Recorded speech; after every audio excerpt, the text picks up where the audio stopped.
तो बच्चों इसके पहले लेक्चर में हमने बेसिक इनऑर्गेनिक केमिस्ट्री में इनर्ट पेयर इफेक्ट पढ़ लिया था, ठीक है। उससे रिलेटेड कुछ क्वेश्चन आप सॉल्व करेंगे अभी। और आज जो मैं बताऊंगा दैट इज फजाल्स रूल, जिससे कि आप किसी मॉलिक्यूल में किसी कंपाउंड में क्या कर सकते हो, बोलो कितना वो कोवेलेंट या फिर कोवेलेंट कैरेक्टर रखता है, ये जान जाओगे आप, ठीक है ना, कि कितना कोवेलेंट कैरेक्टर रखता है किसी आयनिक कंपाउंड में, कितना कोवेलेंट कैरेक्टर है, या कैसे रिलेटिव कोवेलेंट कैरेक्टर उससे जानेंगे हम, ठीक है, किसी गिवन ग्रुप में। और उसके बाद लैटिस एनर्जी और फिर हाइड्रेशन एनर्जी बताऊंगा। तो फजाल्स रूल के अकॉर्डिंग ऐसा लिखो आप, smaller cation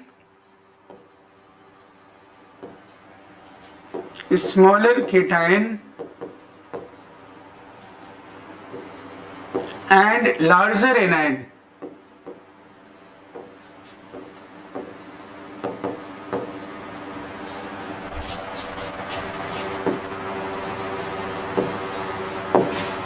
makes more covalent character।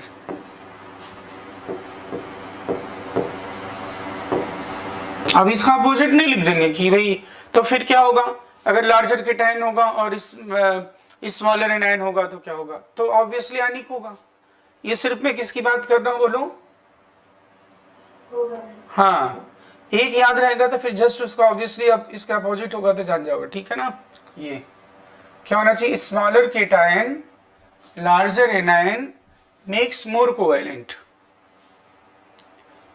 अब ये कोवेलेंट का मतलब क्या होता है, कोवेलेंट मतलब तभी कोवेलेंट कंपाउंड वही होते हैं ना जिसमें शेयरिंग हो। अगर कोवेलेंट का मतलब जिसमें जो जो जो उसमें जो भी एटम प्रेजेंट है उनमें इलेक्ट्रॉन की क्या बोलो शेयरिंग हो। कोवेलेंट कैरेक्टर ये होता है ना, sharing of electron. Covalent bond मतलब क्या होता है, शेयरिंग ऑफ इलेक्ट्रॉन। तो अब शेयरिंग ऑफ इलेक्ट्रॉन, इसके लिए जैसे मान लो अगर मैं लिखता हूं कि ये लिथियम आयोडाइड की बात करें हैं, या रिलेटिव में यहां देखता हूं lithium fluoride, lithium chloride, lithium bromide,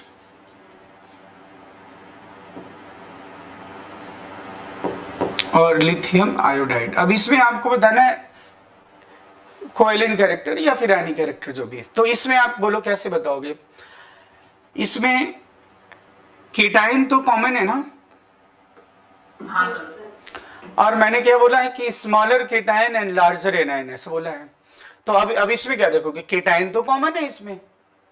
yes sir. तो अब कैसे इसमें डिसाइड करोगे आप, एनाइन के बेसिस पे। तो इसमें सबसे बड़ा एनाइन कौन सा दिख रहा है आपको, तो कोवेलेंट कैरेक्टर क्या होगा बोलो। अगर मैं लिखूंगा तो कोवेलेंट कैरेक्टर इसके अकॉर्डिंग जो ये रूल कह रहा है अभी सिर्फ कोवेलेंट नेचर, ये सिंपल में बोलो कोवेलेंट नेचर क्या होगा बोलो, ऐसा हो जाएगा। बोलो बात समझ में आ रही कि नहीं। तो लेकिन इस ये होगा कैसे, तो इसमें दो टर्म आपको जानना पड़ेगा। जो केटायन है उसका एक टर्म होता है बेटा, क्या बोलो, पोलराइजेशन पावर। पोलराइजेशन पावर किसका टर्म है, ये किससे रिलेटेड है बोलो। जैसे मैं कहूंगा रिड्यूसिंग कैपेसिटी इलेक्ट्रॉन डोनर के लिए है कि इलेक्ट्रॉन एक्सेप्टर के लिए है। तो रिड्यूसिंग कैपेसिटी किसकी प्रॉपर्टी है बोलो, इलेक्ट्रॉन डोनर की कि इलेक्ट्रॉन एक्सेप्टर की, डोनर की। हाँ डोनर की। ऐसी पोलराइजेशन पावर की बात है तो ये किसका है बोलो, पोलराइजेशन पावर ऑफ केटायन। मतलब पोलराइजेशन पावर टर्म आ गया ना, तो ये है ही किसका टर्म, मतलब polarisation power is a characteristics of cation. तो ये है क्या, और एक टर्म और है पोलराइजेबिलिटी, वो अभी नेक्स्ट टर्म बताता हूं। तो पोलराइजेशन पावर का क्या मतलब है, it is the capacity of any cation to create distortion in electronic cloud of anion.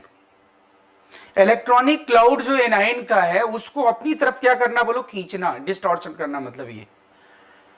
तो कब कोई केटायन एनायन के इलेक्ट्रॉनिक क्लाउड को स्ट्रांगली अपनी तरफ अट्रैक्ट करेगा, जब चार्ज डेंसिटी उसमें ज्यादा होगी या कम होगी बोलो, स्मॉलर केटायन होगा या लार्जर केटायन होगा, लार्जर केटायन होगा तो चार्ज डेंसिटी कम हो जाएगी ना।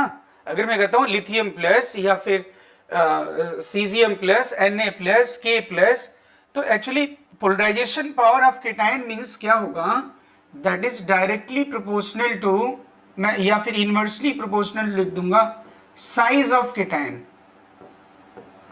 Size of cation.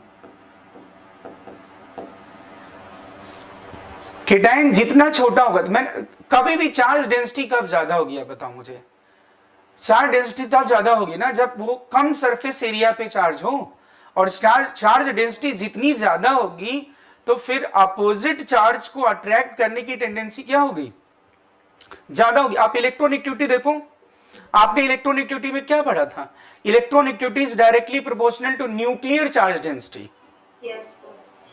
तो न्यूक्लियर चार्ज डेंसिटी मतलब न्यूक्लियस पे कैसे चार्ज होता है, पॉजिटिव चार्ज, तो पॉजिटिव चार्ज की डेंसिटी ज्यादा होगी, मतलब वो कम एरिया में होगा, तो फिर उसकी इलेक्ट्रॉन अट्रैक्ट करने की कैपेसिटी क्या होगी, ज्यादा होगी। यही तो बताया था तुम लोगों को, दुष्ट हो क्या, तुम लोगों को ये भी तो बताया था मैंने, नॉलेज अट्रैक्ट्स नॉलेज, फिर मनी अट्रैक्ट्स मनी, ऐसे करके बताया ना था मैंने। अच्छा नहीं बताया था क्या निशिका,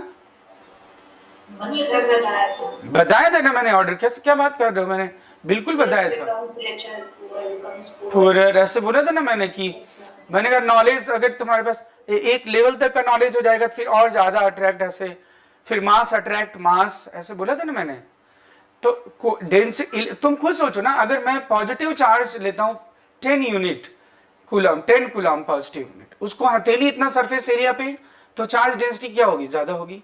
अगर पूरे रूम में बिखेर दूं 10 कूलम पॉजिटिव चार्ज तो क्या होगा, चार्ज डेंसिटी क्या होगी, तो फिर जो इलेक्ट्रिक फील्ड की इंटेंसिटी होगी वो कम हो जाएगी, फिर पॉजिटिव चार्ज को या जो इलेक्ट्रॉन है या फिर निगेटिव चार्ज है उसको अट्रैक्ट करने की कैपेसिटी क्या होगी, कम हो जाएगी।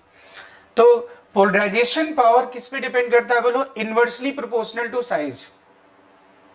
साइज छोटा होगा तो चार्ज डेंसिटी क्या होगी, ज्यादा। हाँ, तो ये जैसे अगर मैं लिखता हूं लिथियम प्लस सोडियम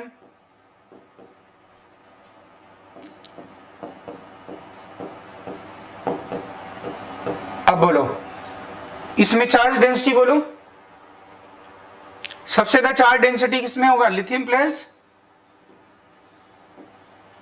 अरे छोटा है नहीं ये लिथियम प्लस, तो अगर साइज छोटा होगा तो डेंसिटी क्या होगी,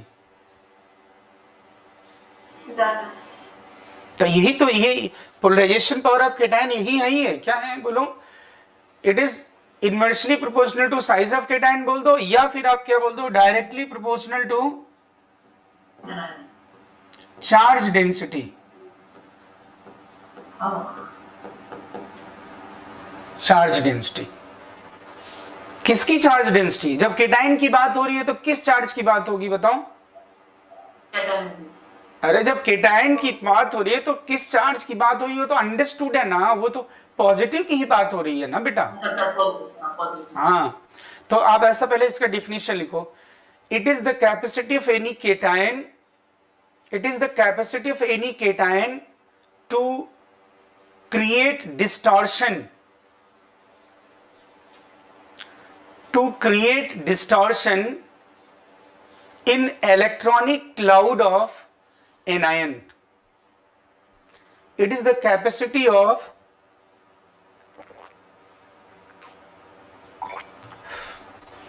it is capacity of any cation to create distortion an electronic cloud of any anion, electronic cloud of any anion.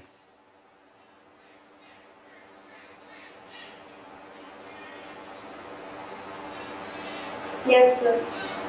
या फिर ये भी बोल सकते हैं ना, it is capacity of any cation to attract electronic cloud of anion.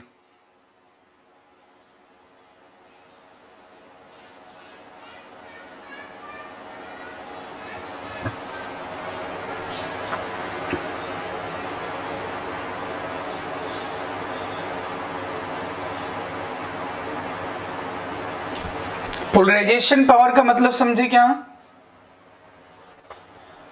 अरे distortion का मतलब समझते क्या? पहले तो ये मुझे बताओ दोस्तों। ये है मैसेज, अभी मुक्का मार दो, रुको तुम। ये इलेक्ट्रॉनिक क्लाउड है, अभी ऐसे है बस, ठीक है। नो, अब Li प्लस नहीं, अभी देखो in the absence of cation ये हो गया। जब Li प्लस की एंट्री होगी, Li प्लस की एंट्री हो गई या कोई भी जो भी है, तो अब ये इलेक्ट्रॉनिक क्लाउड का ऐसा होगा। देखो ये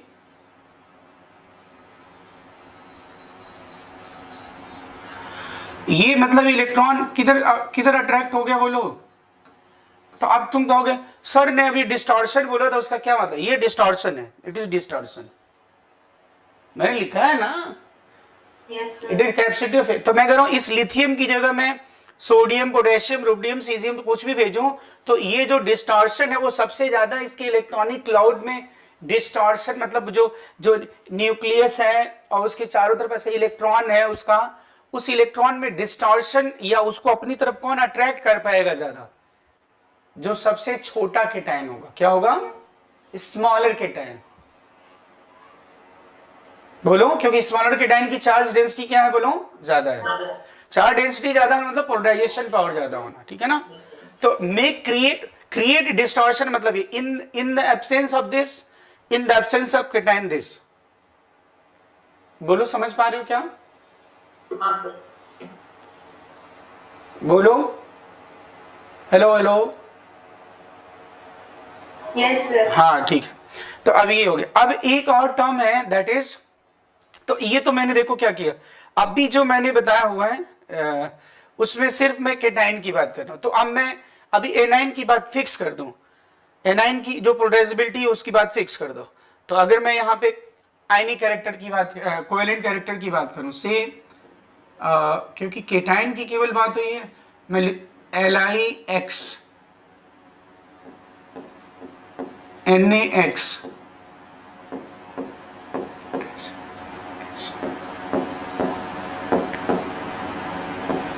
हाँ बोलो, इसमें बोलो कोवेलेंट कैरेक्टर बोलो।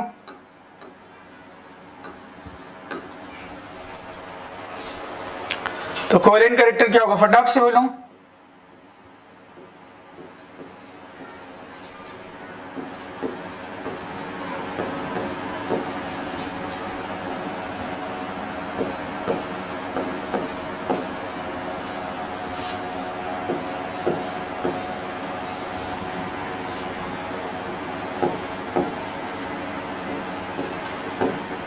हाँ, कोवेलेंट कैरेक्टर इसमें बोलो क्या होगा फिर? सबसे ज्यादा कोवेलेंट कैरेक्टर किसमें? एनाइन तो कॉमन है ना। Yes sir. तो एनाइन कॉमन है, बस सब क्या करना है आपने, lithium, sodium, potassium, rubidium, caesium, बोलो सबसे छोटा कौन सा केटाइन है? अरे क्या कुछ भी बोलोगे कि मतलब ये ग्रुप में नीचे जाने पे तो दुष्ट को मोड़ दूंगा मैं भी।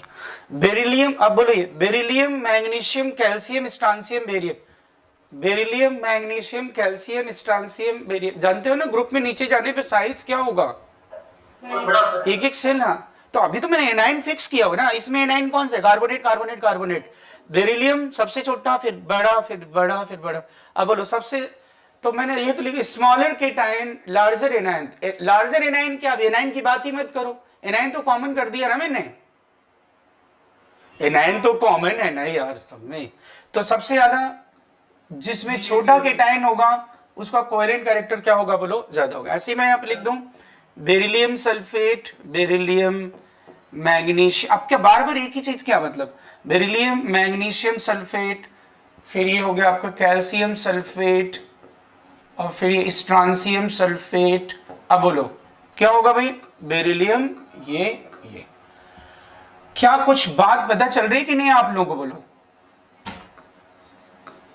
Smaller cation makes more covalent, क्योंकि वो इलेक्ट्रॉनिक क्लाउड को अपनी तरफ क्या करेगा? अट्रैक्ट करेगा। That is sharing. मतलब तुम अगर एनाइन हो and I am a smaller cation, तो मैं इलेक्ट्रॉनिक क्लाउड तुम्हारा अपनी तरफ, मतलब anion, what is ionic character? Ionic character मतलब ज्यादा से ज्यादा हमें क्या करना है बोलो? जो केटाइन और जो एनाइन है वो इंडिपेंडेंट कैसे एग्जिस्ट करेगा बोलो?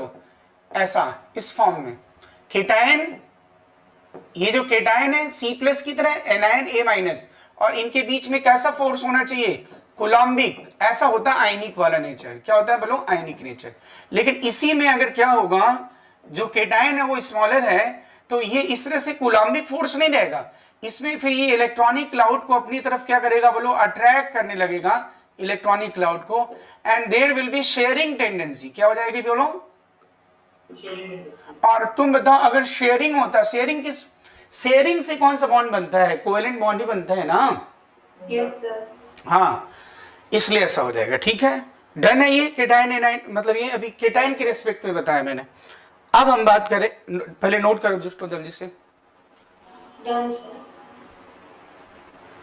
अब जो टर्म है दैट इज पोलराइजेबिलिटी।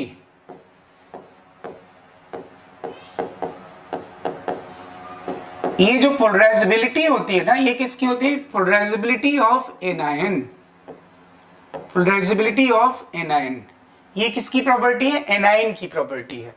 ये क्या है, तो आप ऐसे लिखो, it is capacity of any anion, it is the capacity of any anion to share its electronic cloud.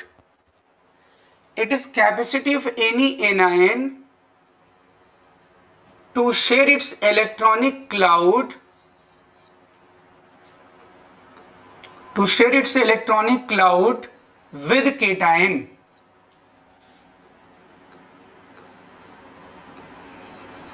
With क्या लिखा आपने, हाँ, विद केटायन। हाँ, अब ये मैंने लिखा है, ये लिखा मैंने फ्लोराइड, ये क्लोराइड, ये ब्रोमाइड, और ये आयोडाइड। ओके, चलो अब मुझे बताना, अगर आप केटायन हो, तो आपने इलेक्ट्रॉन अट्रैक्ट करना है ना, बोलो। तो आप मुझे बताओ, अगर आप केटायन हो तो आप ये आपको कौन सा जो एनायन है वो इजिली इलेक्ट्रॉन क्या करेगा बोलो, शेयर कर सकता है। वापस बोलना, ये कौन सा एनायन आपको इलेक्ट्रॉन इजिली शेयर कर सकता है, जो लार्जर एनायन है और स्मॉलर एनायन है। लार्जर क्यों, क्योंकि जो स्मॉलर है उसमें क्या है बोलो, स्मॉलर वाले पे बोलो क्या होगा, न्यूक्लियस का इस इलेक्ट्रॉनिक क्लाउड पे होल्ड कैसा है बोलो, स्ट्रॉन्ग होल्ड है। यस या नो, इसमें इलेक्ट्रॉन ये बड़ा है ना थोड़ा, तो इसमें होल्ड उतना नहीं स्ट्रॉन्ग है, ये क्या है बोलो, वीक है। ठीक है ना, इसमें क्या है बोलो, स्ट्रॉन्ग होल्ड है या वीक होल्ड है बोलो, सबसे वीक होल्ड किस पे है बोलो भाई, हाँ वीक। तो फिर बोलो, तो ये अपने इलेक्ट्रॉनिक क्लाउड को क्या कर सकता है, बोलो क्या कर सकता है, इजिली शेयर कर सकता है कि नहीं बोलो। तो इसलिए अगर मैं यहां पे लिखता हूं कि पोलराइजेबिलिटी का ऑर्डर क्या हुआ बोलो, तो polarisability is directly proportional to size of anion, directly proportional to size of anion. Yes या नो,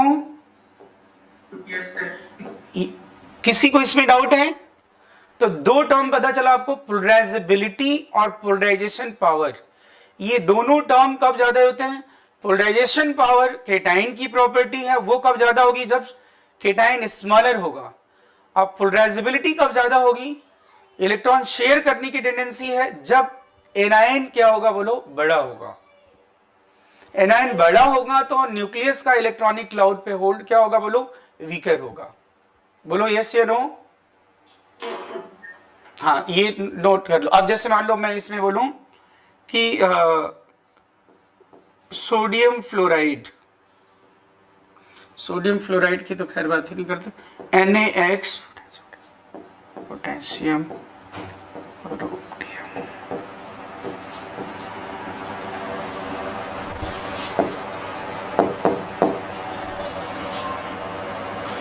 अच्छा, इसमें मैंने क्या किया, एनायन ही वो कर दिया ना, केटायन फिक्स कर, NaF NaCl NaBr हाँ अब बोलो। अब मैंने केटाइन फिक्स कर दिया भाई, बोलो अब एनाइन का साइज क्या हो रहा है, बोलो बड़ा हो रहा है ना, तो बोलो कोहेरेंट कैरेक्टर बोलो। एनाइन का सबसे ग्रेटेस्ट, बीआर का फिर सीएफ फिर ये हो जाएगा ऑर्डर। जी सर। Yes sir.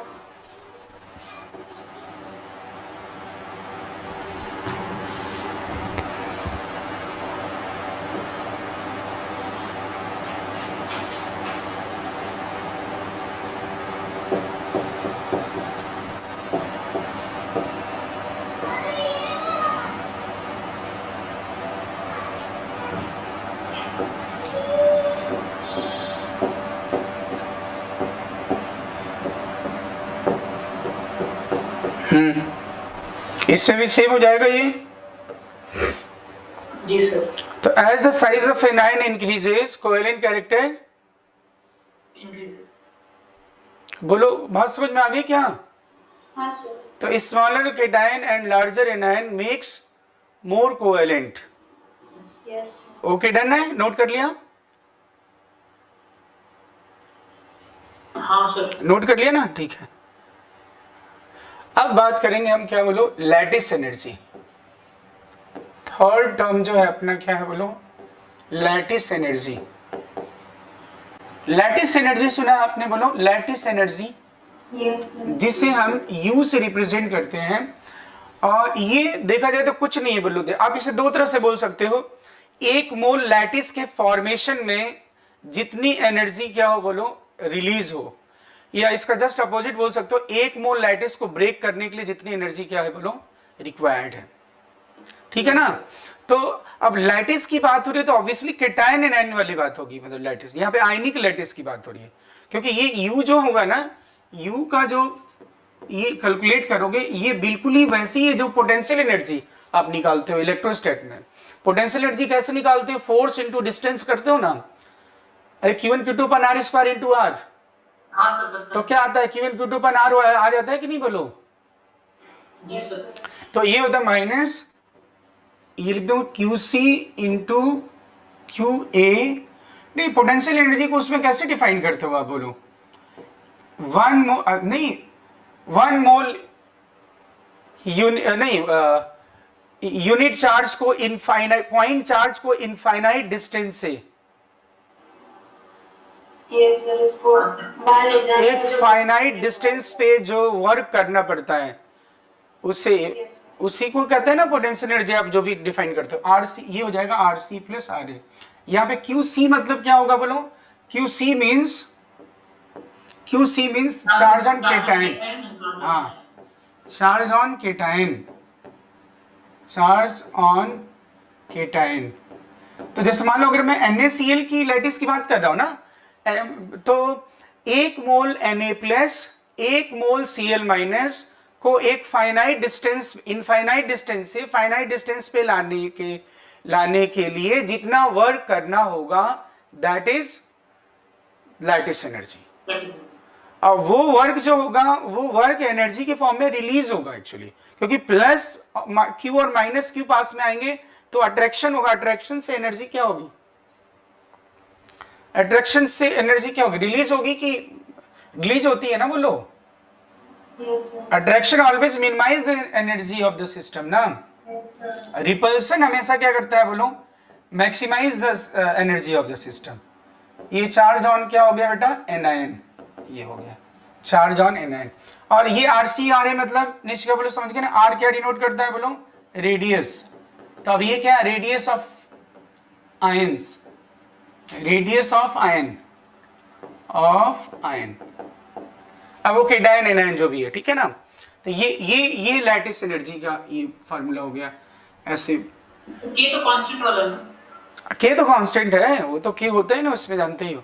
तो अब इसमें मैं अगर बोलूं कि कैसे डिफाइन करोगे, तो लिखो the energy release during the formation of, energy release during the formation of 1 mole of lattice,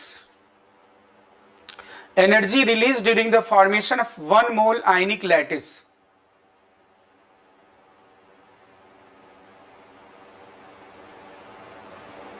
या फिर अपोजिट क्या बोल सकते हो इसका, ये अभी मैंने जो बोला वो माइनस में है, ऑलरेडी लैटिस बना हुआ है, फिर उसको ब्रेक करने के लिए जो एनर्जी चाहिए उसको भी तो क्या बोलोगे, बोलो लैटिस एनर्जी बोलोगे ना। हाँ सर, वो कौन सा definition, energy required to cleavage of one mole lattice. हाँ ऐसे भी बोल सकते हो कि नहीं। हाँ और जब लैटिस ऑलरेडी बना होगा तो उसको ब्रेक करने के लिए जो एनर्जी होगी उसको लैटिस, उसको क्या बोलोगे, लैटिस एनर्जी। जब फॉर्मेशन होगा फिर एनर्जी जो रिलीज होगी दैट इज, सर, बस केवल डिफरेंस कहां पे आएगा बोलो, जब तुम लैटिस फॉर्म करोगे तो एनर्जी रिलीज होगी, और जब तुम ब्रेक करोगे तो एनर्जी क्या है बोलो, डोनेट करनी पड़ेगी। Yes. निशिका में यस या नो। तो ये लैटिस एनर्जी में जो वेरिएशन होगा ग्रुप में नीचे जाने पे क्या होगा बोलो। अगर मैं लिखता हूं यहां पे लिथियम हैलाइड, अभी साइज से बता देना, ये तो inversely proportional to size of ions है, और ये डायरेक्टली प्रोपोर्शनल टू किसमें, ये चार्ज। तो lithium halide, sodium, potassium, rubidium, अब बोलो ग्रुप में नीचे जाने पे लैटिस एनर्जी क्या होगी, डिक्रीज होगी सर, रेडियल बढ़ेगा। हाँ बोलो lattice energy decreases down the group ना। Yes sir.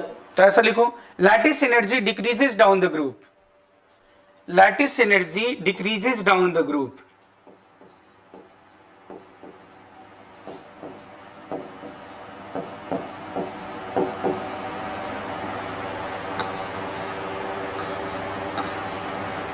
Lattice energy decreases down the group.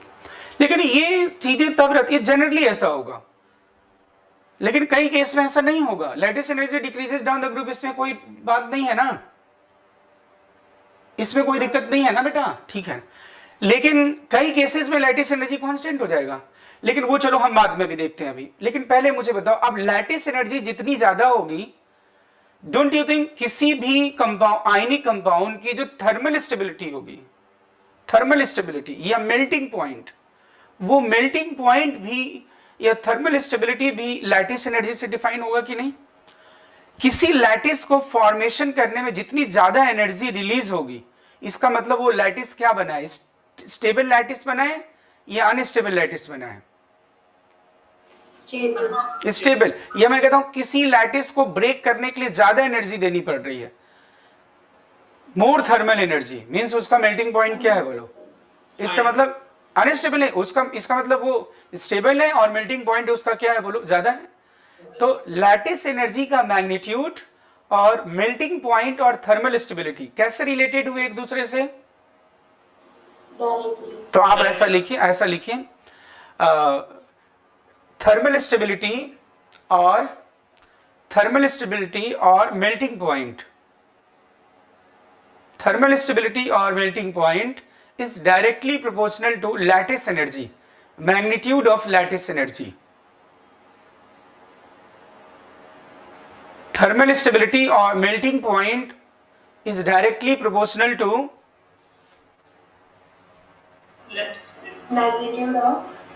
magnitude of lattice energy. अब बोलो जो लैटिस एनर्जी का ऑर्डर होगा वही किसका ऑर्डर होगा बोलो, मेल्टिंग पॉइंट का भी ऑर्डर होगा कि नहीं। और thermal का भी, yes. तो ये ऑर्डर जो आपने लैटिस एनर्जी का ऑर्डर लिखा है वही मेल्टिंग पॉइंट। लेकिन फिर मैं बोल रहा हूं ये जनरली होगा ऐसा, लेकिन कहीं कहीं वेरिएशन होगा, नहीं फॉलो होगा ये ऑर्डर। वो कहां पे नहीं फॉलो होगा वो मैं अभी आपको जस्ट बताने जा रहा हूं। पहले आपने ये नोट कर लिया, डन, इसमें कोई दिक्कत नहीं। No, sir. इन जनरल आपको ये पता चल रहा है ग्रुप में नीचे जाने पे लैटिस एनर्जी डिक्रीज होगी, Yes, sir. Lattice energy decrease होगी तो इसमें कोई डाउट नहीं है, मेल्टिंग पॉइंट थर्मल स्टेबिलिटी भी क्या होगी बोलो, डिक्रीज होगी, बोलो Yes. यस। लेकिन what will happen in case of polyatomic anion, in case of larger anion. तो in case of larger anion क्या होगा, देखो क्या, अगर मैं कहता हूं in case of polyatomic anion, ऐसे एनायन देखो, in case of polyatomic anion, polyatomic anion और लार्जर एनायन, लार्जर एनायन, जैसे कि मैं यहाँ पे लिख रहा हूँ, कार्बोनेट की बात कर लें, हम सल्फेट की बात कर लें। ये कैसे एनायन है बोलो, सब लोग फटाफट पार्टिसिपेट करते हैं, मैं दांत तोड़ देता हूँ मैं। ये नाइट्रेट या फिर फॉस्फेट, बोलते जाओ तुम लोग, बोल क्यों नहीं, सो रहे क्या दुष्टों। नहीं सर। ऑक्जिलेट, ये कैसे एनायन है। ये आयोडाइड भी, आयोडाइड भी कैसा है, वो भी आयोडाइड भी तो बड़ा ही है ना, आयोडाइड भी तो बड़ा ही है। ये आपको ऐसा नहीं लगता है कि ऐसे एनायन के केस में, जो बड़े बड़े एनायन हैं, तो आपको नहीं लग रहा है कि मैं जो U ये लिखा है मैंने ना, माइनस के Q C upon Q A और divided by R C plus R A. एक चीज और देखना है इसमें, ये जो लैटिस एनर्जी है, वो जो चार्ज के साथ वेरिएशन है, इसका क्वाड्रेटिक वेरिएशन है देखा जाए तो, क्योंकि प्रोडक्ट है ना, प्रोडक्ट है। अगर मैं 2 यूनिट लगता तो 2 2 4 हो जाएगा, 3 3 रखूंगा तो 3 3 9 हो जाएगा, 3 6 18 हो जाएगा। लेकिन अगर मैं R की बात करूं तो 3 + 6 9 होगा, लेकिन 3 × 6 क्या होगा, 18 होगा। तो अगर मैं A + B लिखता हूं, कोई रिजल्टेंट है A + B directly inversely proportional to A + B या जो भी, और एक मैं लिखता हूं डायरेक्टली प्रोपोर्शनल टू A.B या A × B, तो ज्यादा वेरिएशन A + B के साथ होगा कि A × B के साथ होगा बोलो। A × B के साथ ज्यादा होगा ना, क्योंकि वो प्रोडक्ट वाला वेरिएशन है ना, क्वाड्रेटिक वेरिएशन है। मतलब अगर मैं सेम रख दूं तो Q स्क्वायर ना हो गया, अगर चार्ज सेम हो जाए तो Q स्क्वायर नहीं हो गया। तो ये क्वाड्रेटिक वेरिएशन है, और इसके साथ कैसा वेरिएशन है, इनवर्स एंड कैसा, क्वाड्रेटिक वेरिएशन नहीं है। Yes sir. कि सर कैसे मुंह बना बोलो, समझ नहीं रहो क्या बात है। नहीं सर, क्वाड्रेटिक नहीं। हाँ, क्वाड्रेटिक कैसे होगा, इसमें तुम वैसे देख सकते हो, अगर मैं 2 रखूंगा 2 + 2 4, 3 + 3 6, लेकिन यहां 3 रखूंगा तो क्या होगा, 9 हो जाएगा। तो हमेशा जो प्रोडक्ट वाला वेरिएशन जब होगा वो ज्यादा होगा। अब यहां पे अगर मैं लिखूं Rc + Ra लिखा हुआ, ठीक है, केटाइन और एनायन में किसका साइज बड़ा होता है, तो एनायन का साइज तो बड़ा होता है ना, एनायन का साइज बड़ा होता है, ठीक है। वैसे भी, और तुमने पॉलीएटॉमिक एनायन ले लिया और केटाइन तो छोटा होता, तो इस केस में मैं ऐसा लिखूं क्या, Ra is much much greater than Rc। Nishika बोलो पहले ही बात, जब पॉलीएटॉमिक एनायन है, एनायन तो पहले ही बड़े होते हैं, उसमें पॉलीएटॉमिक एनायन ले लिया तो और बड़े हो जाएंगे। केटाइन कैसे हैं, छोटे से हैं, केटाइन छोटा है, तो फिर मैं ऐसा ना कर दूं, अगर कोई 10 है और कोई क्या है 0.5 है, तो मैं क्या करूंगा, 10 + 0.5 10.5 लिखा मैंने, या 0.25, तो लगभग इसमें किसका कंट्रीब्यूशन ज्यादा है बोलो। तो मैं ऐसा लिख दूंगा ना कि Rc + Ra = बोलो अप्रोक्सीमेटली Ra, यस या नो। Yes sir. तो फिर अब तुम U बराबर फिर बोलो क्या होगा, U = -K QC × QA divided by RA, yes या नो। Yes sir. ठीक है, अब अगर मैं यहां पे लिखता हूं एक ही ग्रुप के लिए, beryllium sulphate, beryllium magnesium sulphate, calcium, strontium और ये बेरियम। अब चलो बोलो, मुझे फटाक से बताओ, अब इसमें बोलो क्या चीज कॉमन है, नीचे का बोलो, ये सब में क्या चीज कॉमन है, +2 सॉरी एनायन, अरे मतलब चार्ज तो सेम है ना सब, चार्ज क्या है सब में, +2 और +2 -2 +2 -2 +2, ये तो सेम है ना ये। और ये जो एनायन है ये भी देखो, अरे एनायन भी तो कॉमन ही रखा है ना यार। तो फिर अब बोलो इनकी लैटिस एनर्जी फिर क्या हुई, फिर लैटिस एनर्जी क्या हुआ फिर, Equal होगी सर, ऑलमोस्ट इक्वल नहीं हो जाएगा, फिर सेम हो गया ना। अरे ये चार्ज तो वही है, +2, सब में +2 -2 और रेडियस तो किसके बराबर होगा, सल्फेट के रेडियस के बराबर हो गया एनाइन के, तो वो एनाइन तो सब में कॉमन है। यानी मैं ऐसे कहूंगा, in case of polyatomic anion और larger anion in a given group lattice energy is nearly constant. Yes या नो? Yes, sir. तो आप ऐसा लिखो, in case of polyatomic anion oblique larger anion, in case of polyatomic anion और oblique larger anion, lattice energy in a given group, lattice energy in a given group is nearly constant.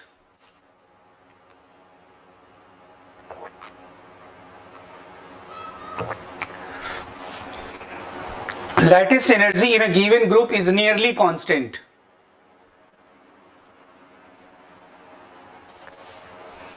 Lattice energy in a given group is nearly, क्या लिखा बोलो, जल्दी बोलो। Constant. इसमें बोलो, तुम समझ पा रहे हो कि ना? इस रिलेटेड पे कल भेजूंगा ना, वो क्वेश्चन मैं करवा दूंगा। अभी मैं वो वाला क्वेश्चन कराऊंगा इनर्ट पेयर इफेक्ट वाला, और अब आज मैं सेंड करूंगा लैटिस एनर्जी वाला और वो वाला, ठीक है ना? तुरंत हो जाएगा, कोई दिक्कत नहीं। और इसमें तो जानते हो तुम, जो पढ़ा जाता है इसमें मैकेनिज्म तो है नहीं, इसमें एकदम वही, जितना प्रैक्टिस रहेगा सीधा क्वेश्चन सही हो जाता है। मैंने जो क्वेश्चन तुम लोगों को सेंड किया आज, वो क्वेश्चन कैसे हैं, वो जेईई मेन और नीट के पुराने क्वेश्चन ही तो हैं, एक भी वैसे क्वेश्चन नहीं है। तो जानते नहीं क्रिश दोस्त? हाँ, ये नोट कर लिया बेटा, फिर अगला बोल मैं। हाँ सही नोट लिया। तो पक्का है ये चीज एकदम क्लियर है ना, ये नोट कर लिया आपने? Yes, sir. हे बालकों, ऐसे केस में, क्योंकि आपने अभी लिखा है, देखो आपने क्या लिखा, ये लैटिस एनर्जी, और आपने अलग से नोट कर लिया था ना, लैटिस एनर्जी और ये melting point thermal stability directly proportional to, लिखा था ना लैटिस एनर्जी। अरे लिखा ना, lattice energy melting point thermal stability is directly proportional to magnitude of lattice energy. तो बालक मुझे ये बताओ, इसमें तो ठीक है छोटे छोटे वाले में एनायन में, क्योंकि वेरिएशन हो रहा है, ऐसे केस में तो लैटिस एनर्जी कॉमन हो गई, कांस्टेंट हो गई। तो लैटिस एनर्जी कांस्टेंट हो गई, तो ऐसे केस में इनकी थर्मल स्टेबिलिटी या मेल्टिंग पॉइंट कैसे कंपेयर किया जाएगा? तब बात आएगी फजान्स रूल की। जो जितना आयनिक कैरेक्टर रखता है, उतना उसका मेल्टिंग पॉइंट या थर्मल स्टेबिलिटी क्या होगी बोलो, ज्यादा होगी। मोर ionic character more thermally stable, more covalent character thermally unstable, क्योंकि आयनिक फोर्सेज स्ट्रॉन्गर होते हैं ना, बोलो।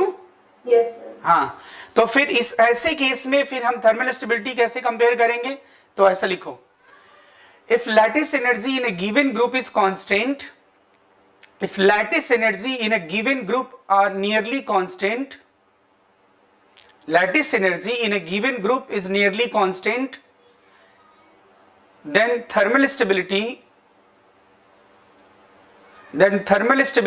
oblique melting point, then thermal stability oblique melting point will be decided by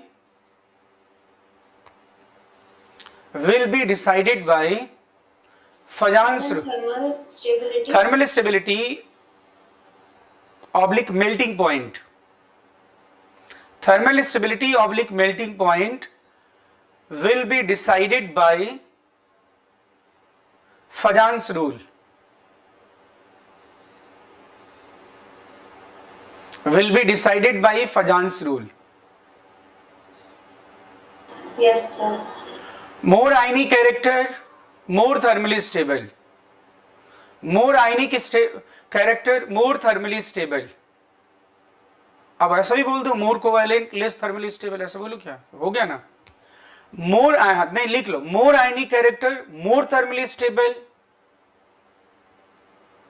more covalent character less thermally stable, more ionic character more thermally stable,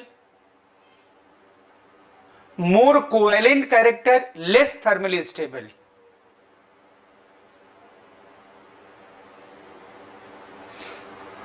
यानी कुल मिला के आपने लिखा थर्मल स्टेबिलिटी इस केस में directly proportional to ionic character, Yes, sir. Thermal stability इस केस में directly proportional to ionic character. चलो आप जरा बता देना भाई, जब ग्रुप में आप नीचे जा रहे हो तो आप आयनिक कैरेक्टर कैसे देखेंगे? मान लो मैंने यहाँ लिखा बेरिलियम सल्फेट, बेरिलियम, मैग्नीशियम। अब यहाँ पे आयनिक कैरेक्टर कैसे देखा जाए बोलो? फजांस ने क्या बताया? बेरिलियम एनाइन कॉमन है ना, Yes, sir. तो अब कैसे देखूं? केटाइन से देखूं? स्मॉलर केटाइन होगा तो क्या होगा? अरे इसमें देखो ना, मैंने लिखा होगा smaller cation and larger A9. एक ही चीज तो याद रखना आप, मोर कोवैलेंट। तो इसमें इस एनाइन की तो बात ही नहीं करनी ना, क्योंकि एनाइन तो कॉमन है ना। तो बोलो, तो स्मॉलर केटाइन कहाँ है? बेरिलियम। Yes, sir. तो मोर कोवैलेंट होगा ना, Yes, sir. कोवैलेंट होगा तो थर्मली क्या होगा? More stable. Less stable. Less stable. तो अभी आयनिक कैरेक्टर बोलूंगा तो जस्ट इसका उल्टा कर दो, लार्जर केटाइन मोर आयनिक। अरे तुमने बोला था स्मॉलर केटाइन लार्जर एनाइन। तुम एक चीज याद रखोगे, दो स्मॉलर केटाइन लार्जर एनाइन मोर कोवैलेंट। तो मैं कहूंगा नहीं, तो लार्जर केटाइन फिर क्या होगा? तो कहना तब आयनिक होगा, और क्या होगा फिर? बोलो यस या नो?